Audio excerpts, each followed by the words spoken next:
Está no ar o Love the Problem, o podcast oficial da Knauer e K21. Insights valiosos, dicas práticas e as principais tendências do mundo corporativo. Toda semana para você.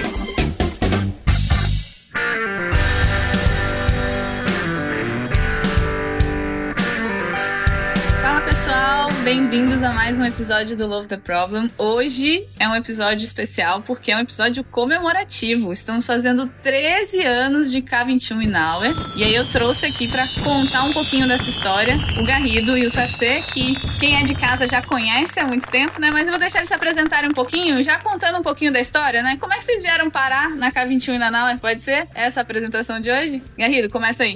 Foi no comecinho, né?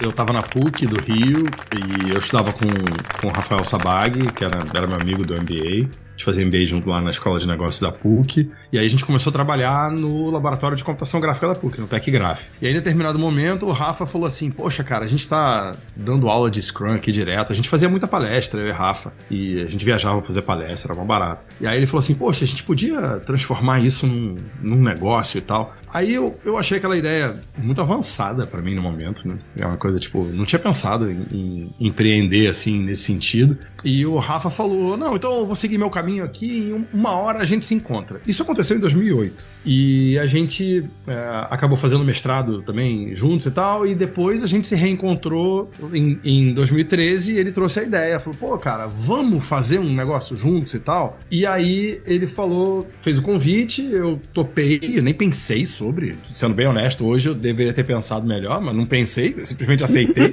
E ele falou assim, então eu vou trazer uma galera pra gente fazer junto e tal. E aí ele trouxe o Toledo e o Toledo trouxe o CFC. E aí nasceu a K21 e nasceu de um jeito pouco recomendável. Vou falar aqui, CFC pode confirmar o que eu tô dizendo. Que é bem pouco recomendável. Que é assim, vamos. E aí começou. Não, mas cadê o planejamento? Cadê a estrutura? A gente não pensou nisso na hora. A gente tava tão empolgado de fazer alguma coisa em parceria que simplesmente nasceu a K21 naquele momento, sem a gente sentar e discutir, a gente nem falou de custo, de dinheiro, não falou de nada, a gente só começou a trabalhar. Foi muito assim, foi muito no susto mesmo. O bom é que eu já ia começar perguntando um pouco assim de erros, aprendizados e tal. O Garrido já deu um cheirinho aí, né, de algumas coisas pra gente conversar.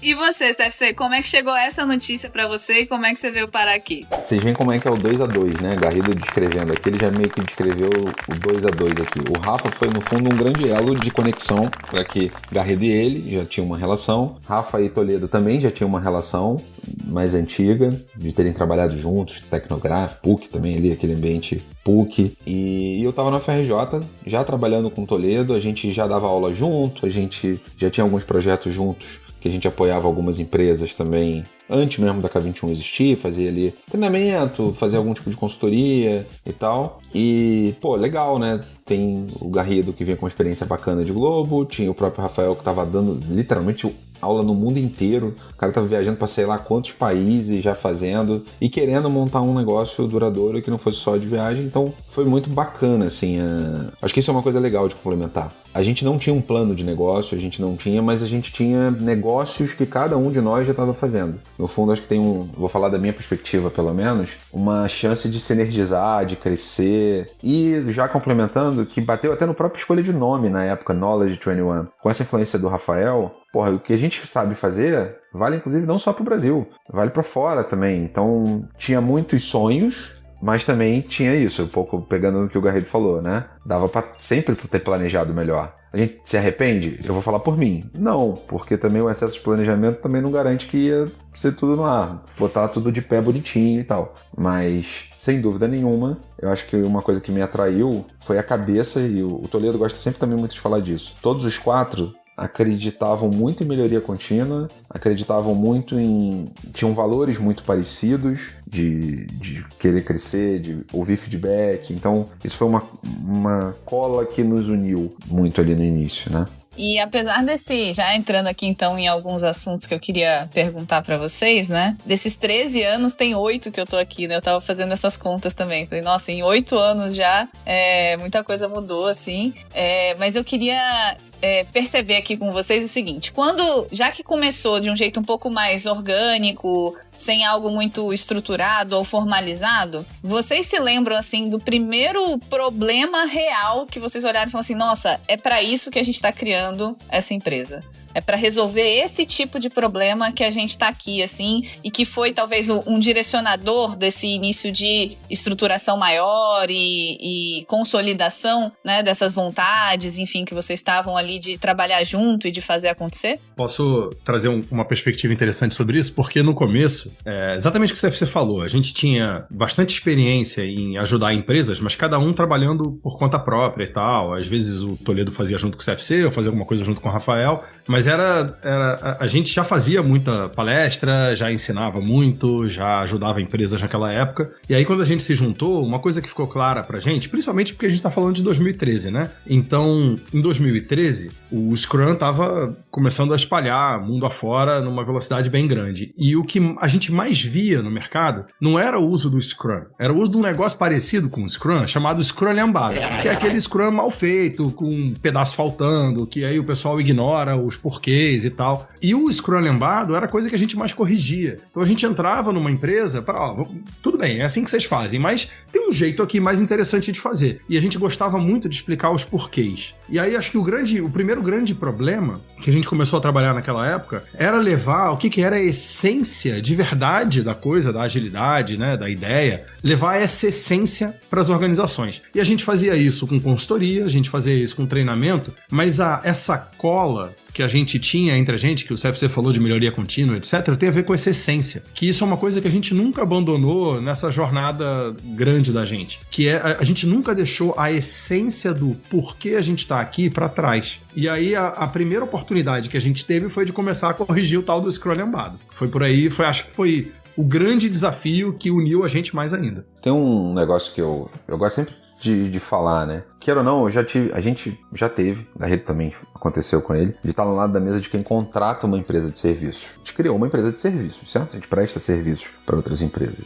E eu acho que uma das coisas que sempre me deixou feliz, assim, me deixou satisfeito no tipo de trabalho que a gente prestou, é que a gente trabalha com pessoas que já fizeram acontecer, já praticaram. Então, o Garrido falou de Scrum, mas a gente usou. Kanban, nós fomos dos primeiros do Brasil que trouxemos. Pô, gestão de produto, Lean Startup, a gente falava de Ash Maruya quando ninguém nem conhecia o cara. Falava de Eric Ries quando ninguém nem conhecia. A gente já estava no front experimentando, tentando, criando ideia, botando no ar. E também fazendo consultoria em cliente. Então acho que isso sempre é uma coisa que eu valorizei muito, que é aí agora falando bem na perspectiva pessoal, a taxa de aprendizado aplicado sempre muito alta. Eu e Toledo fomos ao FRJ antes. Eu sempre adorei a academia, no sentido de que você pode experimentar coisas novas, disruptivas, etc. Mas ao mesmo tempo eu tinha um lado que me entristecia na academia, que é aquele vamos experimentar por experimentar. Quando que você vai aplicar isso na vida real? Não sei. Então eu sou um estudante de mestrado frustrado, certo? Porque, cara, eu queria botar em prática, eu queria ver a coisa rodando numa empresa, não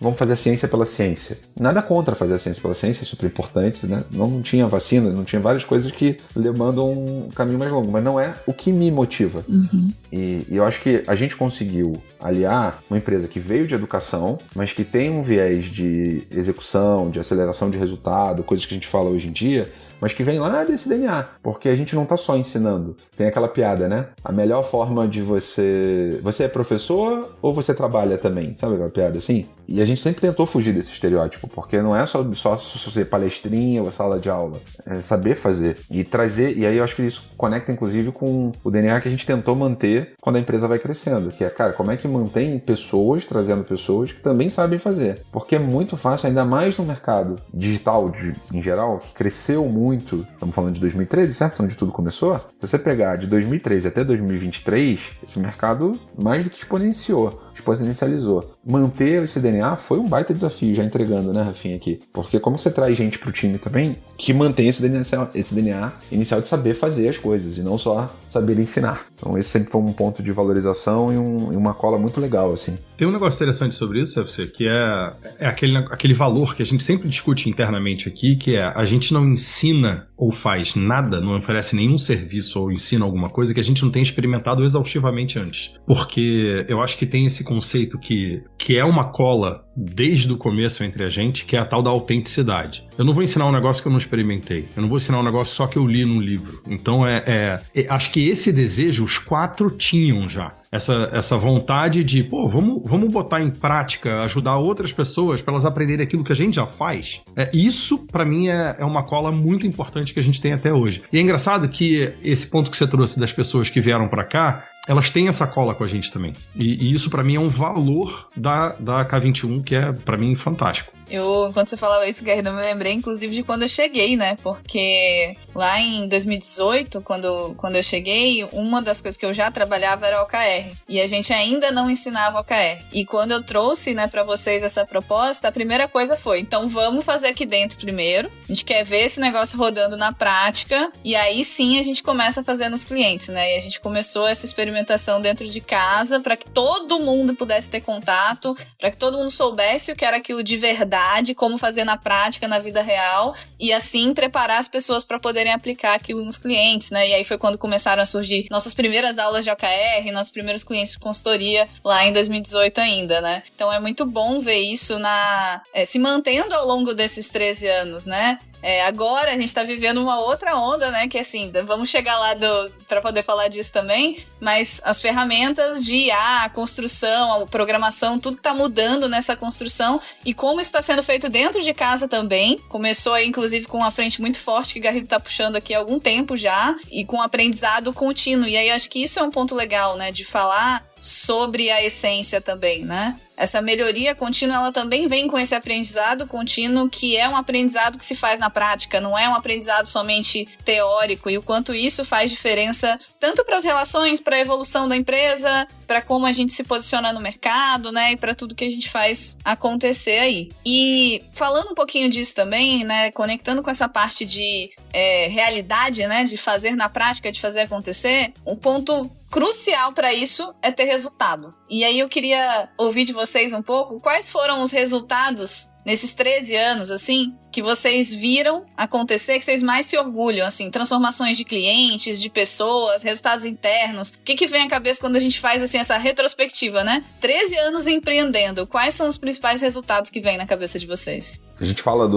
aqui de alguns clientes, vou começar por resultado de cliente, certo? Porque queira ou não, realização de propósito e resultado de clientes tem a ver. E aí eu acho que aqui dá para falar tanto cliente PF quanto PJ. Vamos começar pelos PF. A quantidade de pessoas que passaram pelos nossos treinamentos, deram feedback. Vou começar pelo qualitativo, um resultado qualitativo. A gente fala, cara, mudou minha forma de pensar, mudou minha vida. E aí vamos começar agora para os quantitativos. Aumentou meu salário, eu fui promovido X vezes. Então, a gente brinca que durante, seja treinamento, seja consultorias, algumas vezes a gente viu pessoas 1 ano, 2 anos depois, sentando para conversar com a gente, falando, cara, eu tô num patamar que eu não estaria se eu não tivesse passado ou pela consultoria, ou pelo lado educacional, ou pelos dois com vocês. Então, só isso já dá um orgulho danado, certo? Porque a gente está falando, de fato, esse é um resultado quali e quanti que reforça muito o propósito. Está, de fato, vendo pessoas mais preparadas e entregando um resultado na ponta incrível. Na consultoria, a gente tem pelo menos 2 IPOs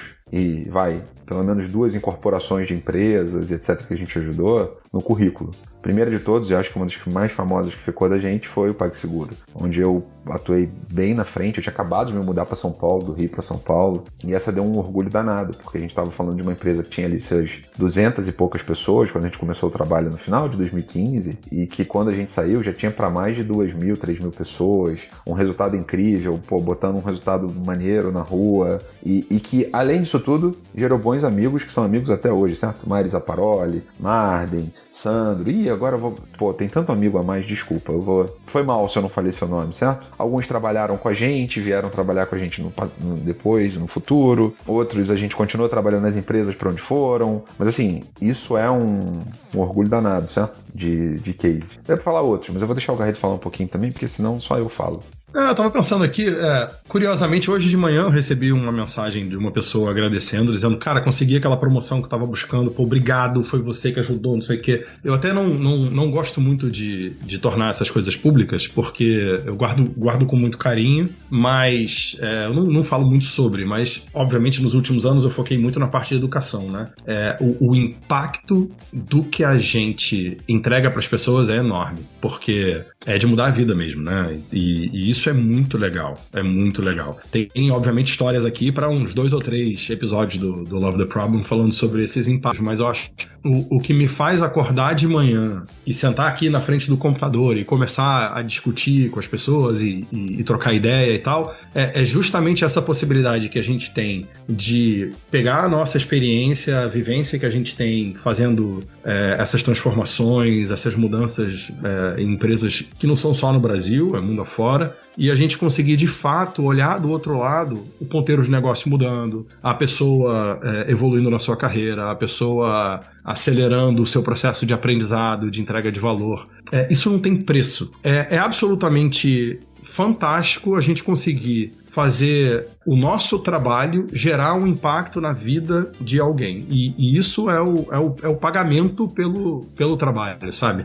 Me dá um orgulho muito grande. E em 13 anos de estrada, tem muita história, tem muito exemplo, mas eu vou evitar de pegar um exemplo aqui, mas eu vou trazer um sentimento que ele é muito comum e eu ouço essa palavra muitas vezes, que é a inspiração. Cara, sair inspirado da sessão que você tava tocando e tal. Isso, pra mim, é o tipo, deu certo. Hoje funcionou. Hoje foi legal. O inspirador, pra mim, é o principal. Para te devolver, Rafinha, aqui, tem uma coisa que eu acho que é um último resultado que eu gosto de trazer também, que pra mim também é qualitativo, mas dá pra trazer pro Quant se a gente pensar numa lógica comercial, numa loja de pipeline comercial, de leads e tal. A quantidade de referências orgânicas que a gente recebe sobre o nosso trabalho. Então não é incomum, principalmente no ambiente de consultoria, que a gente esteja chegando numa nova empresa referenciado por alguém que já trabalhou com a gente em outro lugar e se moveu de empresa e tudo mais. Isso também é um negócio muito legal, porque eu acho que o relacionamento,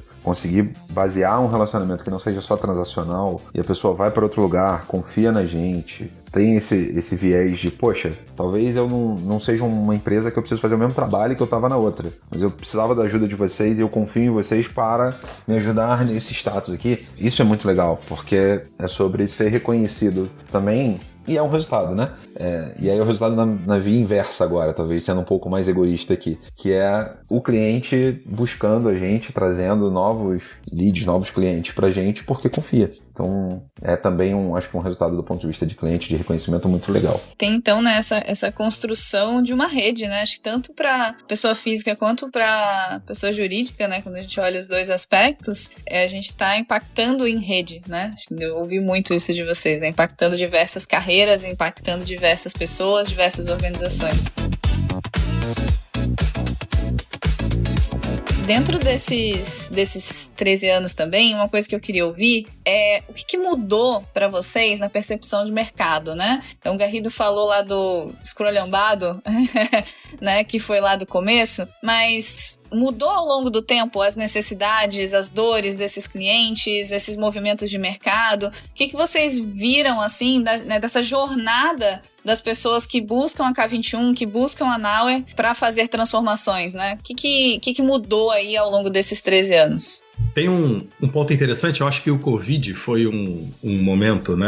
A pandemia foi um momento em que as necessidades mudaram completamente da noite pro dia, né? Então, eu me lembro muito do momento em que a gente parou para repensar o portfólio, repensar os formatos de tudo que a gente entregava, porque houve uma mudança gigantesca no nosso mercado ali. E me lembro muito de até nós três aqui, da gente discutindo junto com as outras pessoas, tipo, semanalmente a gente se encontrando para discutir, e aí, como é que tá? O que a gente vai fazer? O que a gente vai mudar e tal. Acho que o mundo passou por uma série de transformações nos últimos anos que são absolutamente relevantes, e a nossa sorte talvez seja justamente a gente, voltando lá para a primeira coisa que você falou no começo do episódio aqui, é a gente gostar muito de melhoria contínua em ciclo curto. Porque foi isso que, de uma certa maneira, deu a gente o poder de fogo da gente se adaptar às mudanças de mercado. Então, na verdade, antes de entrar em detalhe de que mudanças são, eu acho que o mais importante é esse mecanismo que a gente sempre teve. Porque, por exemplo, a gente sempre foi remoto, mas os nossos treinamentos sempre foram presenciais. Embora a gente nunca fosse ao escritório, presencialmente ali, sempre foi trabalho remoto, a gente viajava muito, os treinamentos eram sempre presenciais. Essa foi uma grande mudança que aconteceu com a gente quando chegou o Covid. Ela forçou a gente a fazer uma coisa que a gente já estava até preparado para fazer, mas a gente nunca tinha feito. Não sei nem porquê. Eu me lembro, acho que eu nunca tinha dado um treinamento remoto na vida antes de março de 2020. Mas sempre trabalhei remoto na K21, desde 2013. E é muito curioso isso. Por quê? Não sei por quê que é assim. Então, tem um momento de 2013 até 2020, que é a descoberta desse jeito novo de trabalhar, que a gente chama de agilidade, de gestão de produtos ganhando tração. Tem um momento no meio do caminho, junto com a pandemia, que é um boom. Primeiro uma incerteza muito grande, e depois uma explosão de demanda, que foi pra gente uma explosão gigantesca, né? Que foi um susto bom, vamos dizer assim. E tem um momento agora, de poucos anos pra cá, que é um momento de... Aí você fala bem sobre isso. Dinheiro ficando cada vez mais caro, o mercado com um recrudescimento de relações muito grande. Então, tem muita coisa que está mudando agora, mas que, na verdade, é coisa que já estava na panela fervendo de muitos anos atrás. Então, mudança sempre tem. O lance é o quão adaptável a gente é. E essa é uma característica maravilhosa nossa, adaptabilidade. Trazendo aqui, acho que né?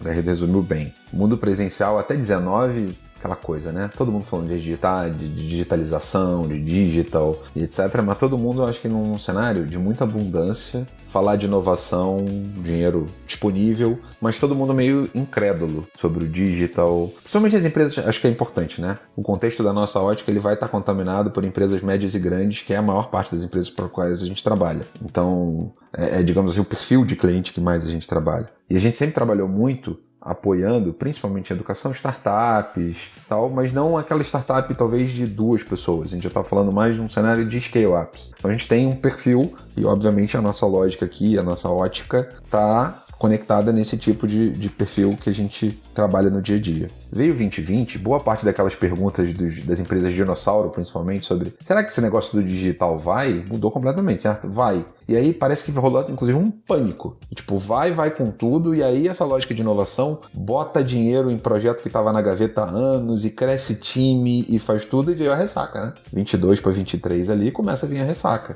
O dinheiro tá mais caro, nem tudo tá dando ROI, aquele boom da pandemia, as coisas estão voltando a abrir, você tem Ucrânia, você tem, né, Ucrânia-Rússia, coisas da China, você tem mudança de presidencialismo nos Estados Unidos, vai e volta, um monte de coisa ao mesmo tempo. Uma coisa acho que é legal, aí mais falando do lado empreendedor agora. Empreender não dá tédio, mas dá medo às vezes. Porque você tá nessas ondas todas. Quando você tá numa onda de crescimento é fácil, eu sempre falo isso. Liderar num ambiente em que tá todo mundo crescendo no mercado, gostosinho. Você vai errar e nem vai te custar tanto assim, porque quando você tá num ambiente de retração, qualquer experimento, qualquer melhoria contínua, etc., dói demais. Porque a gente pode estar falando em perder pessoas que você não queria perder, pode estar falando do teu próprio time, certo? Pode ser sobre, poxa, aquele contrato que o cliente quer renovar com você, você está gerando resultado, mas simplesmente o budget dele foi cortado lá de fora, veio da matriz. E isso aconteceu, por exemplo, de 23 para cá, em mais de um cliente nosso, por decisões, porque, por exemplo, a unidade brasileira foi vendida, já não vai ser mais da matriz. E aí eles estão num outro cenário de M&A, você não tem tédio. Eu acho que assim, a gente viveu já vindo de 2013 para cá, né, mais de 13 anos agora, fazendo 13 anos, cenários diversos dos ciclos econômicos. E aprendemos muito como lideranças, como empreendedores, como executores, a gente acaba vivendo todos os papéis. Não tem tédio. Quem empreende não tem tédio, isso é um fato. Assim, porque você tem que estar aprendendo a reagir e fazer o tipo de mudança que você precisa para o mundo que está. IA é um pouco isso, né? Agora, tá fazendo a conexão aqui. IA é uma hype, mas ao mesmo tempo ela tem muita coisa útil. Mas tem um pedacinho meio hype ainda. Como a gente consegue limpar isso e de alguma forma entregar valor para quem a gente está prestando serviço, né? E você tocou aí num ponto, assim, né, de algumas questões de erros e aprendizados. E aí eu me lembrei, não sei se você vai lembrar, CC, mas a gente fazia um evento há alguns anos atrás que a gente chamava de merda, que era muitos erros dão aprendizados, né? A gente criou esse maravilhoso slogan, assim, né? E aí, falando um pouco, né, desses muitos erros que dão aprendizado pra gente, quais foram, assim, os principais erros que marcaram vocês ao longo dessa história, enquanto empreendedores, né? Coisas que vocês olharam e falaram, poxa, se eu voltasse no tempo eu teria feito diferente, mas que vocês também entendem que gerou aprendizado, gerou evolução pra vocês, né, nessa maturidade em relação a empreender nesse cenário que tá em constante mudança, assim. O que vocês conseguem trazer aí pra gente? Garrido, você escreveu um livro com 50 coisas tá aqui, assim. numa visão de empreendedor. Então vai primeiro, cara, pelo amor de Deus. Não, até, acho que tem alguns erros. Só não fala das 50, mas vai primeiro. Não, tá tranquilo, vou priorizar. Não, acho que tem alguns erros que são interessantes, assim. Como empreendedor, eu acho... Tem um ponto que pra mim é fundamental, que é o seguinte: aquela visão de novela das 9, que o empreendedor chega em casa, bota um copinho de uísque, senta na sala, cruza a perna e vai conversar e tal, isso não existe. Eu acho que tem um ponto em que, num determinado momento, a gente tinha muita dificuldade com o chapéu de executivo e executor, porque a gente faz as duas coisas. Você falou isso agora há pouco. A gente faz as duas coisas o tempo todo. Então, a gente executa o tempo todo. Você está sempre com os clientes, eu estou sempre em execução e educação, que é a área que eu mais atuo. E isso, muitas vezes, ao longo da nossa história, roubou o nosso tempo como executivos. Esse equilíbrio é muito difícil. E esse equilíbrio não é pra gente. Não foi aqui na K21 ou na Nauer que isso aconteceu. Isso é em qualquer lugar onde tem alguém empreendendo. Esse equilíbrio é muito difícil de encontrar, de você achar. Mas mais difícil do que achar, eu acho que em determinados momentos é mais importante você ser executor e em outros momentos é mais importante você ser executivo. Não é só sobre achar o equilíbrio, é sobre achar o equilíbrio no momento certo. E eu acho que a gente errou isso dezenas de vezes ao longo da história e é absolutamente natural que a gente erre, porque a história não se repetiu pra gente. A gente não viveu, né, CFC, nenhum momento que, isso que está acontecendo no mercado agora já aconteceu com a gente 6 anos atrás. Muito pelo contrário, tudo é novidade. Nesses 13 anos que a gente está trabalhando junto aqui, foram 13 anos de coisas novas o tempo inteiro, cenários diferentes o tempo inteiro. Então, é um aprendizado contínuo da gente encontrar esse equilíbrio do executor executivo e mais do que isso, é essa sensação de que a gente tem que estar o tempo inteiro dentro do negócio, fazendo acontecer e cuidando da equipe, e cuidando das finanças, e cuidando da estrutura, e cuidando um do outro, que isso também é uma coisa que a gente valoriza muito. Isso a gente já errou muito, já acertou muito e já aprendeu demais. Não é à toa que nasceu o livro aqui, que eu escrevi sobre as 50 verdades que todo empreendedor tem que conhecer, porque tem verdade que eu escrevo no livro, mas não adianta você ler. Tem verdade que você tem que viver. Você tem que viver aquilo para você incorporar aquele aprendizado no teu dia a dia. Então eu acho que talvez o ponto-chave seja esse equilíbrio entre as duas coisas mesmo. Eu vou falar uma que eu acho que marca, assim, que a gente sempre gostou de experimentar coisas, de inovar coisas. Só que quando você cresce... Então, por exemplo, vou conectar aqui uma coisa que a Rafa trouxe agora há pouco. Ela falou, poxa, eu usava OKR onde eu estava, então tô a fim de usar OKR. Aqui, acho que a gente poderia usar, faz sentido pra gente, etc e tal. A resposta padrão da gente é, o que é OKR? E a segunda resposta padrão que vem depois é, bora fazer, bora experimentar. Normalmente tem um delay entre uma e outra, tá? Sendo bem sincero aqui, porque a gente quer aprender primeiro, né? O que é isso? Comer, passar no cabelo. Tem algum nível de senso crítico, né? Sobre não sair experimentando qualquer coisa. Mas, beleza, vambora. Pessoas inteligentes têm senso crítico. E faz parte, bora agora experimentar, bora. Só que às vezes a gente tá querendo experimentar, exatamente por esse viés de querer inovar, de querer experimentar tudo. Durante a nossa história, a gente tentou experimentar muita coisa ao mesmo tempo. E isso é perigoso, porque não dá nem tempo. Quando você mexe multivariável, você tá mexendo em mais de um ponteiro. Então, a gente fez experimento com OKR, a gente fez experimento com autogestão, porque a gente sempre tá falando, a gente trabalha com uma gestão mais moderna, gestão do trabalhador do conhecimento. A gente errou a mão, muitas vezes, em não conseguir controlar esses experimentos e não entendam controlar aqui como só uma autarquia ou uma... Não, é controlar mesmo, para você saber, cara, mas isso está trazendo o resultado que ele prometeu dar? Porque a literatura e a conexão do dia a dia, o que está realmente trazendo resultado, muitas vezes precisa de outros elementos. Por exemplo, você falar sobre uma autogestão e trabalhar cultura são coisas que andam junto. Não dá para trabalhar só o processual disso. É uma coisa que a gente deu vários passos atrás. Por quê? Porque é mais fácil e gera mais resultado fazendo um básico, um café com leite, por exemplo, de gestão, e dando voz, e fazendo tudo aquilo que o manual de liderança, digamos assim, prega, e a gente tenta fazer. Que é óbvio que vai errar e tudo, mas do que você tentar muitas vezes ser muito disruptivo de uma vez só e ainda misturar experimentos com 2, 3 coisas ao mesmo tempo. Então, na linha dos erros e aprendizados, saber que você está indo para um caminho que talvez dê mais trabalho tentar consertar ali do que fazer um rollback, dar um passo para trás, voltar e tal, é um aprendizado e é difícil, porque indo na linha de executivo e executor, você está dentro do problema. Você não está só daquela visão externa, olhando e sendo consultor da sua própria empresa. Você também quer experimentar todos esses vários experimentos que estão acontecendo em paralelo, né? Você também quer vivenciar isso. Exatamente. Mas aí, eu acho que conectando com a tua pergunta anterior, se a gente é guiado por resultado, isso sempre foi uma coisa que guiou muito a gente, é a hora que tem que drivar o experimento, né? Então, cara, não, vamos lá, vamos acertar a casa, volta, joga fora esse caminho que a gente estava fazendo. Sempre é doloroso, porque, né, você sempre tem alguém que gostava mais, menos, etc e tal, mas é importante. É importante você dar ser guiado pelo resultado. E aí, resultado aqui, eu não tô falando só de dinheiros não, tá, gente? Pelo amor de Deus, é a satisfação, é a desburocratização, é a fluidez. Então, voltando ao AKR, a gente usou 4, 5, 6, 10 modelos de governança diferentes aqui dentro. A gente já fez estratégico e tático, a gente já fez por BU, a gente já fez de um jeito, de outro, ciclo mais curto, ciclo mais longo. Esse é um exemplo, inclusive, positivo de aprendizado, porque a gente tem um back de coisas que a gente já viveu mesmo dentro de casa, que a gente consegue falar com o cliente, cara, isso aqui funciona melhor, isso aqui funciona, isso aqui tem esse cuidado, você quer comprar esse caminho? E pronto, porque a gente viveu. Acaba sendo uma bagagem bem interessante, né? Eu fiquei aqui também lembrando de um ponto que eu acho que conecta bastante com isso que a gente já debateu algumas vezes, que é, na nossa dinâmica de consultoria muito intensa, a gente precisa virar a chave quando a gente tá olhando pra dentro de casa. Porque pra dentro de casa a gente não é consultor, a gente tem que ir lá e resolver.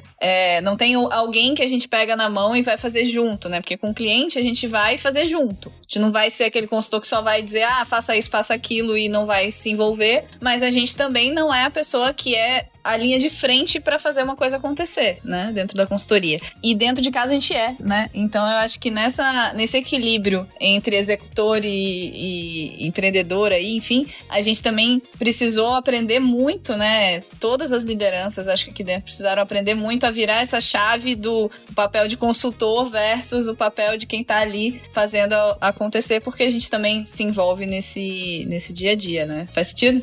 Total. E vamos lá, né?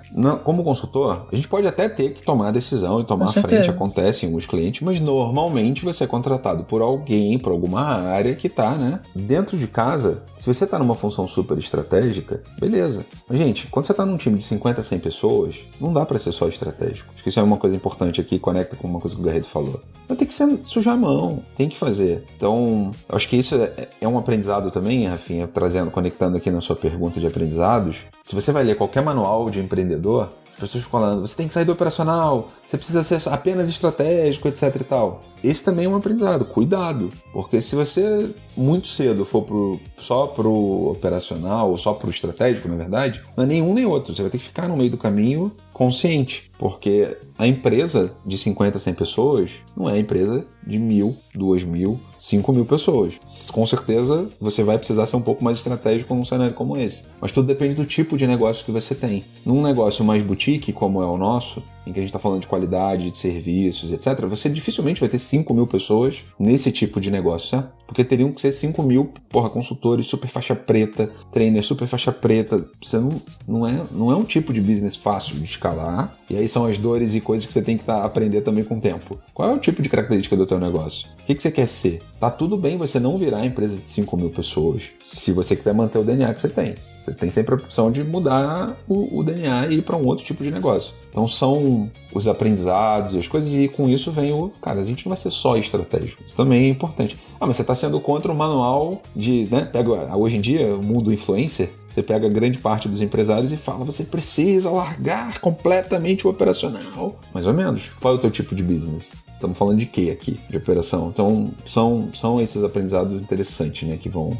aparecendo. tem um ponto desse negócio de, você tem que largar 100% operacional. O problema é quando você larga 100% operacional, você passa a viver num mundo em que as informações que chegam até você já foram filtradas. E você pode se perder completamente se você tá nesse cenário. Então, se tem uma coisa que a gente tem que ter cuidado, é com isso. É tipo, você não pode ser aquela pessoa que fica lá atrás da mesa numa sala fechada, olhando só planilha e falando, beleza, legal, o negócio tá indo bem. Não é isso. A gente vive num mundo tão dinâmico que ou você tá com o olho no jogo, ou você vai perder de goleada. E tem que tomar muito cuidado mesmo. Acho que principalmente pelo distanciamento que se dá do cliente e não só das pessoas ou do que está acontecendo na operação da empresa, né? Porque trazendo de novo um pouco dessa essência, né? Quando você contrata pessoas que você entende tem uma excelência técnica absurda, que tem valores alinhados e tal, a sua preocupação não tá muito ali nas pessoas que estão dentro da empresa, mas no quanto você, enquanto quem está direcionando a estratégia, conhece do que está acontecendo com o cliente. Então, assim, se você sabe a dor do cliente que está lá pedindo uma consultoria, você sabe a dor daquele aluno que chegou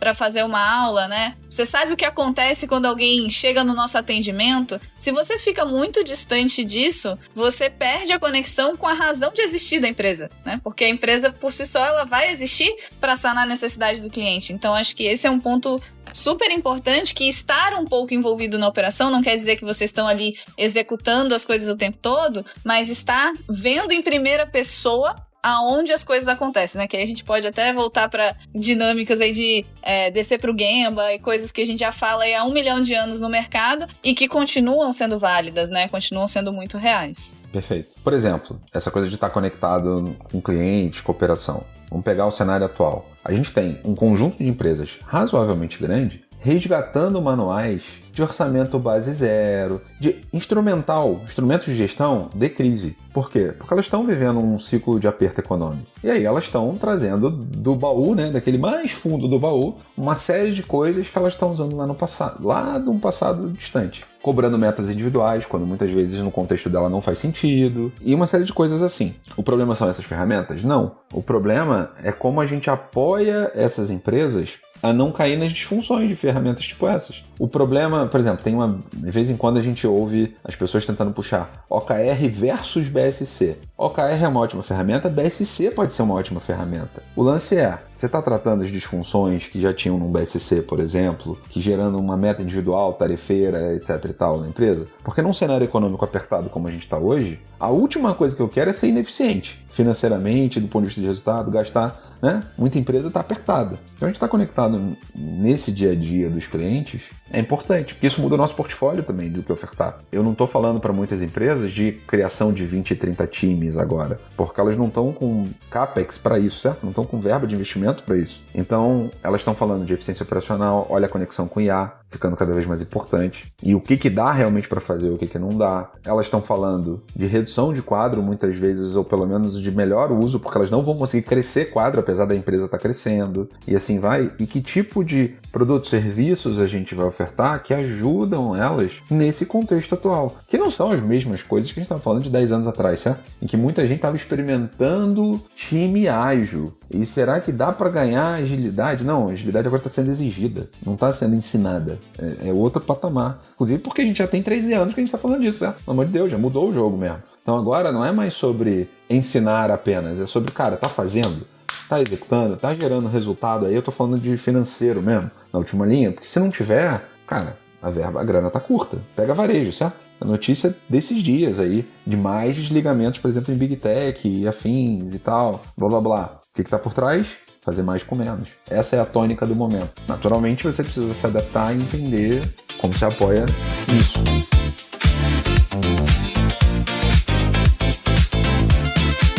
Gente, estamos nos encaminhando para o final aqui, infelizmente.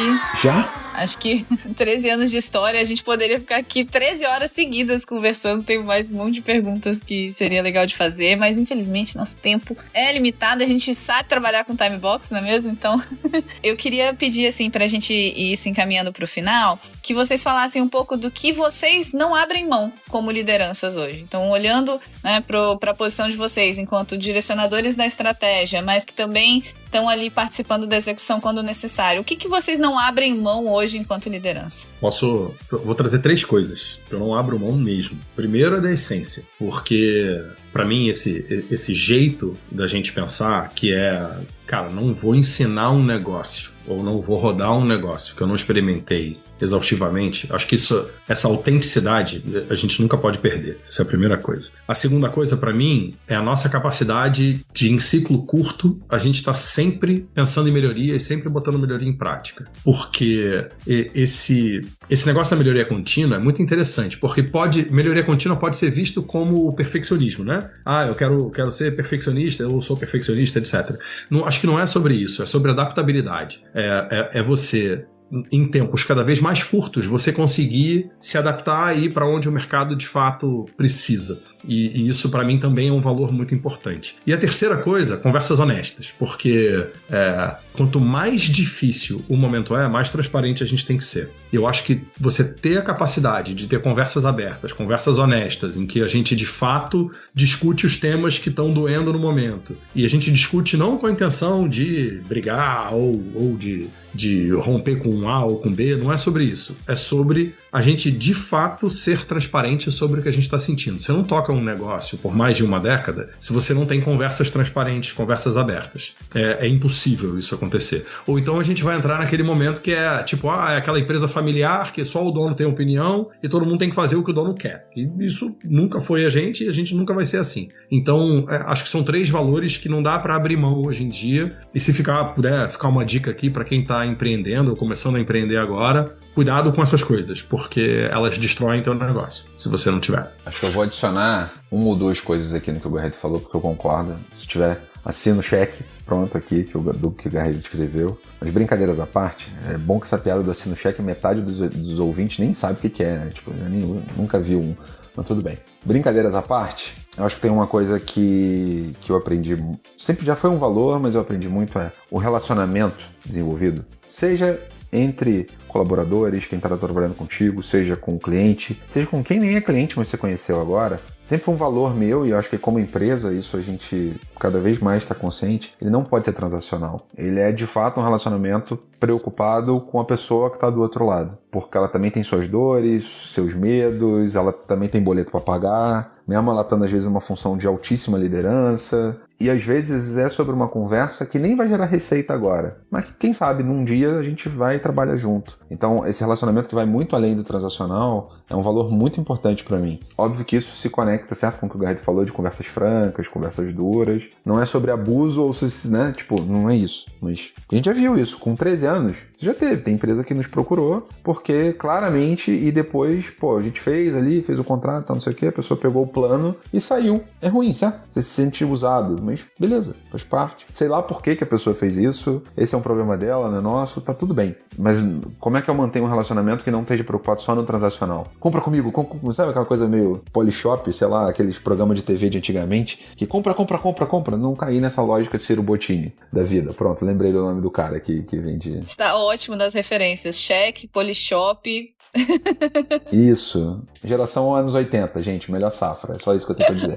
Então a gente fugir desse cenário muito transacional e a gente tá criando relacionamentos e, cara, isso move qualquer negócio, principalmente voltado a serviços e num esquema à la boutique, como a gente trabalha. De novo, com alta qualidade de pessoas, relacionamento, a confiança é muito importante. Então, acho que isso, confiança no nosso time, confiança do cliente na gente, certo? Então, acho que esse é um acréscimo aqui no que o Garrido falou. E uma outra, que talvez seja mais um out ainda, é ter orgulho do que você está fazendo, certo? Por onde a gente passa, os resultados, no final das contas, tem em inglês tem uma expressão que é difícil traduzir para o português, porque seria um palavrão, e aí eu não posso falar aqui, mas é o coolness, ou a do carambice. Pronto, você agora que está ouvindo, você entendeu, certo? É do caramba trabalhar aqui, e é do caramba ver os resultados que a gente está gerando. Pronto, esse acho que é uma coisa que conecta na essência que o Garrido estava falando. Porque se eu não me orgulho de onde eu tô, você está só existindo. E aí, eu tenho conversado isso com alguns empreendedores que estão caindo nesse cenário. As pessoas viraram escravas da sua própria empresa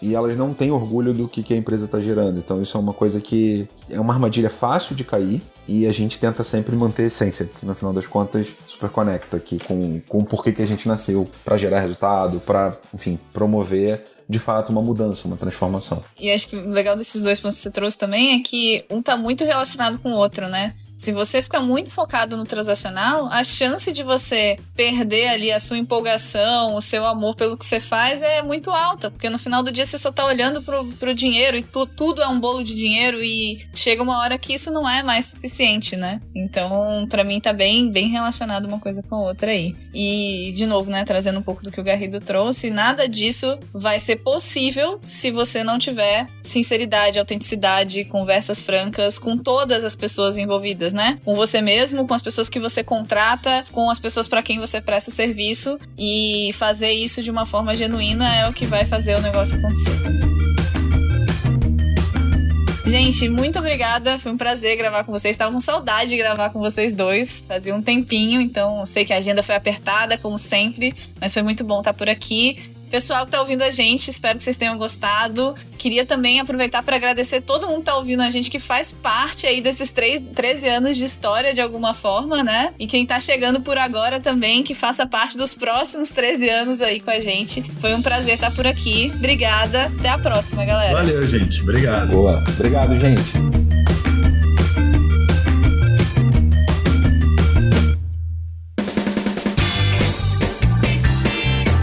Este foi mais um episódio do Love the Problem, o podcast oficial da K21 e da Nowhere. Se você curtiu, compartilhe. Inscreva-se no seu agregador de podcast favoritos e espalhe conhecimento por aí. Procure por Love the Problem nas redes sociais e deixe seu comentário ou sugestões. Até o próximo!